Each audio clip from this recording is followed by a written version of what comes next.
Hey guys, Mustached Tom here to review the movie Spellbound. So, the only reason I even know this movie even came out is that I saw, while I was scrolling through YouTube, one review of it. Now, I did not see the review, but I was curious as to what the movie was, just based off the thumbnails. Like, what is this? So, I decided to give it its fair shake. And I will say, I have not seen any trailers for this movie at all. So, there's... it sort of flew under the radar, I guess, which I think is a little bit unfortunate, but here we are. This was made by Skydance Studios, not Disney or DreamWorks or any of those, so slightly different.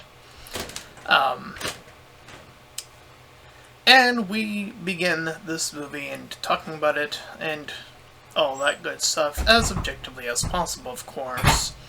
That being the tradition here. So the movie begins where we are set in a fairly certain fantastical land where we see these like lion cats fly across what I'm assuming are the kingdom's people are elven, I guess. I'm not entirely sure. They do have the pointed ears, but they're never called elves themselves, but anyway. We follow a young princess by the name of Elon, or something along those lines. And after her friends sort of wave her goodbye, which the movie does a weird bit with them where they speak in a more modernized way, whereas the world they inhabit are way more, again, fantastical in nature.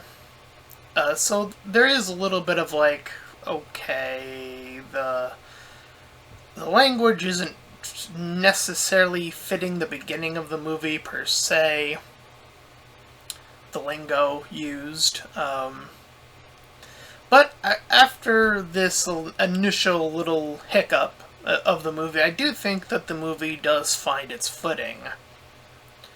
After all, we then cut to her complaining about her parents, her mom and dad, and we discover that they are two monsters.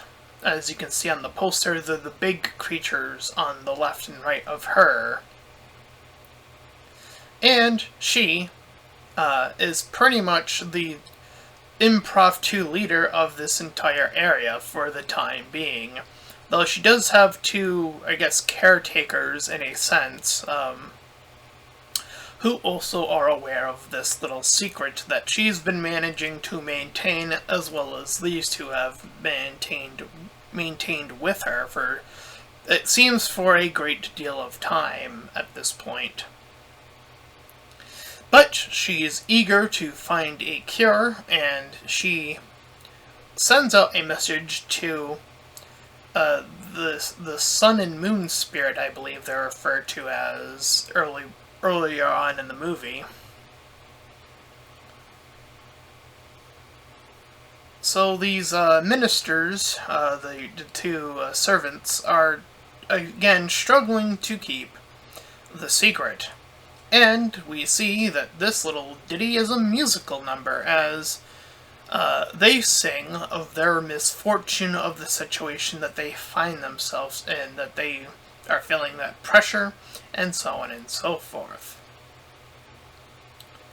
And as a part of this, they want to make the princess and turn her into a queen, since she'll be coming of age relatively soon as far as the context of the movie is concerned.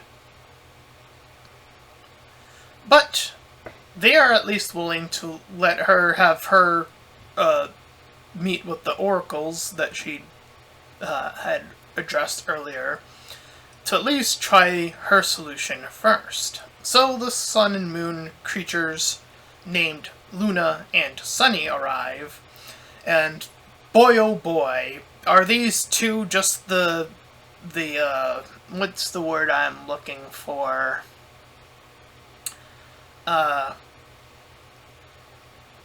it's one of those things where they don't say what they are, but they clearly are that thing in the movie.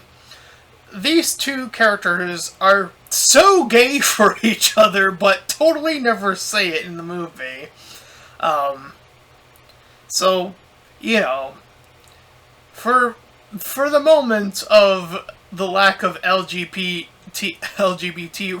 rep continuing to not surprise me when it's underplayed in the the lens of media. Boy, this just like the moment they just start talking, it's like, oh yeah, they totally are a thing. It's like, stop pretending. It's something I'm so tired of. But whatever. We have indie shows for it now that are just willing to say the gay part out loud. Ugh. Anyway, before they can speak of what the cure is, unfortunately they get chased out by the two monsters. So, she is actually willing to become the queen. And she sings about how, she wishes how things could be how they were before. This is sort of like an inverse the I Want More song. It's like, I want to get back to the way things used to be, actually. So a little bit of an inverse of a very typical musical song, especially within the Disney realm. But this isn't a Disney movie, so hey, Unfortunately, her little musical number lacked her ability to lock the doors in which the king and queen are let loose, and the guards are, all they see are monsters on the loose, so they're trying to get rid of the monsters. But she grabs this magical fob that the two orbital lovers leave behind, called a fob, and she uses it to magically whisk them away with being on this carpet. And she also magically gets swapped one of her magistrates and one of her little animal companions, so now that will allow her animal companion to talk for the rest of the movie.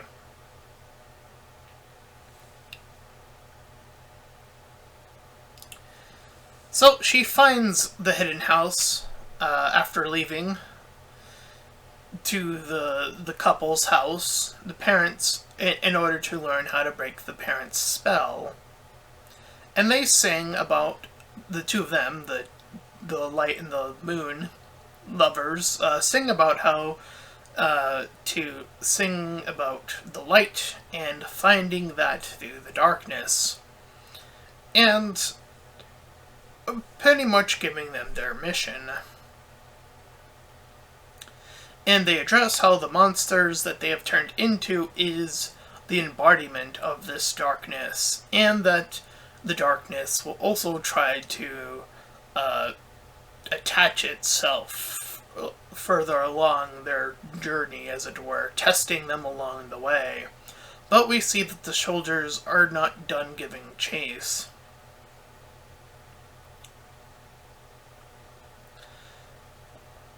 So, we do see that there is a schism between the mom and the dad as they're fighting in their more monstral forms. And this is like when they're in this cavern-like area, they're like initially like singing and having a good time, but then escalations start happening as they learn how to begin speaking or like elevating their voices. So, obviously, they are within this first test, and darkness is primarily seeming to focus on her, the main character, the daughter here. But it doesn't quite necessarily grab her at this point in time. So, at this juncture in the movie, I'm thinking to myself, okay, there's three ways this movie can end right now, based on what the information I have provided, right? Either option A is we're gonna get that super happy ever after, like, everybody's together, all, you know, the parents reunite, the daughter's happy, so on and so forth. That's like the first thing I jumped to. But then I started thinking with the darkness element being, and it focusing on her, the daughter, and we see that later on in this very film, I started to think later on, especially, like, oh, maybe this movie is actually going to pull off a Shrek. Maybe it's going to have her turn into a monster, and the whole monster thing, when they learn how to talk, like, sure, they maintain that form, but it's now up to the rest of the people to, like, learn to live with these, you know, unique beings, as it were. I thought that's the second route, and then the third one was, well, the parents are going to get a divorce, probably. So, those were the three different things I was sort of, you know, purveying in my mind as this movie was going along. Anyway, back to it. So they're able to, once they are able to get out of this little cavern area, they're able to recall her name, and this allows the new light to shine, leading them closer and closer to the bigger light that will eventually shift them back. And she catches the advisor, which is now this little purple gerbil thing, trying to send a trail, but she, like, catches on. And they're now on the path, on this sinking sand path, and they begin to argue about the best way moving forward. The father suggests, since they can now talk fully, to blaze straight ahead. The mother suggests to go fully around. And it does seem, at least at this juncture, based on what immediately happens after that, is like they were trying to nudge it in the father's direction.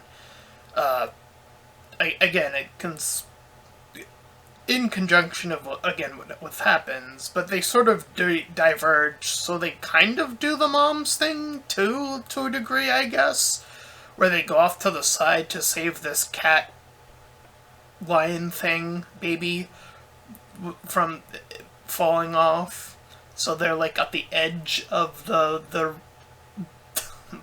chasm,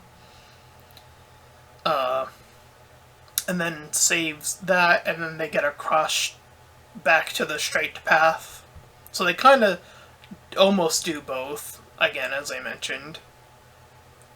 But as they proceed forward, she eventually gets separated from her parents for a moment here, and the advisor gets surrounded by a group of other creatures like himself, and he is now surprised by the food goop that he has been served, and sings a whole song about it. This is like your sort of Hakuna Matata-like song, like sort of like this song, sort of like the Offset song of just like, we're just gonna be upbeat and happy about everything, or at least he is. And after his little song, they rejoin her with her parents. And a particular word, the word daughter, comes back to the two of them in terms of, like, where their memories lie. And this is where the juncture where, about in proximity, where they are pretty much at the light. And she rushes towards it, and she goes into it, and she urges them to go into it. But before the light sort of sinks away from them as they're about to step into it, and it shows us what turned them into monsters was them arguing in the first place about something or other. I didn't write exactly what they are arguing about. And so it kind of alludes back to the divorce thing being like the primary, but it kind of swerves here again, where she, the daughter, starts to sing about, the one who's feeling abandoned in this whole situation, which, in the case of a lot of divorce situations, I would guess a good chunk of them, or some of them at any rate, would definitely have that issue of like how the kids find themselves in a situation where that is going to be the outcome.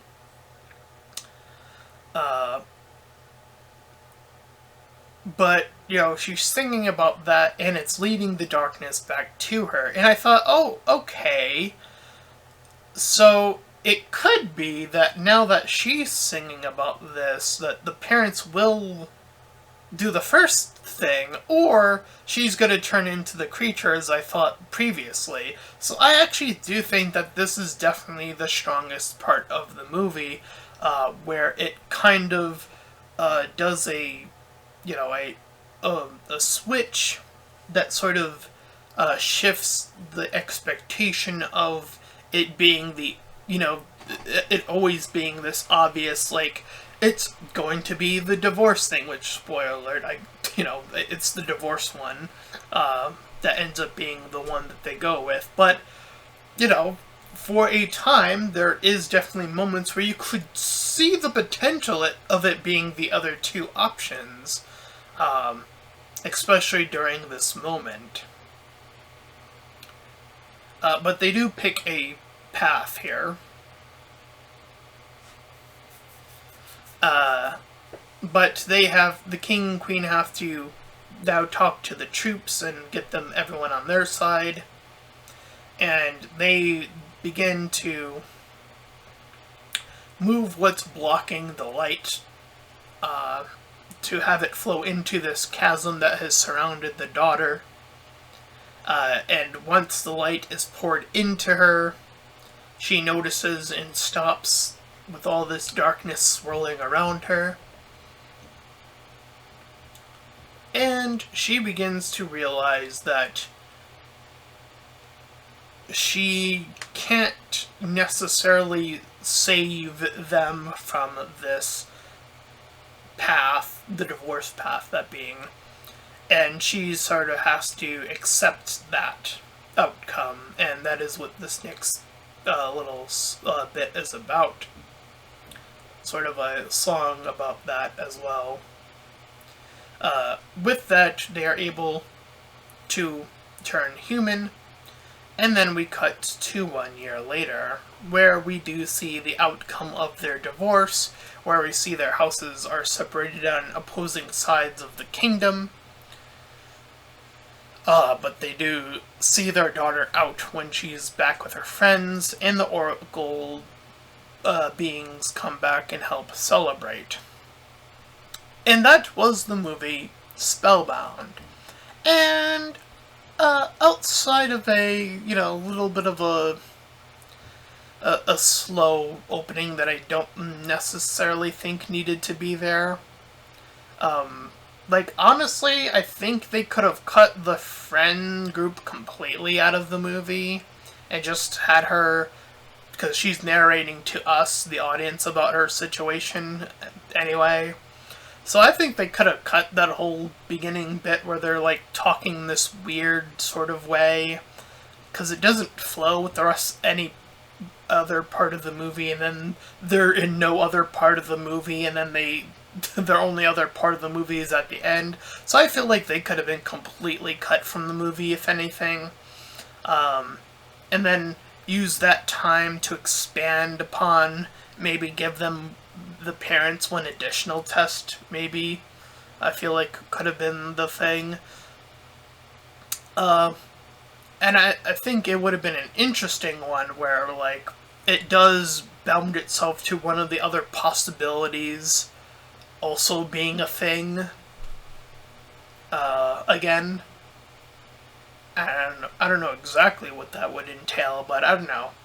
Outside of that, though, I do think that the rest of the movie is quite solid. So, I don't know. I don't think the beginning part's enough to make it bad, per se.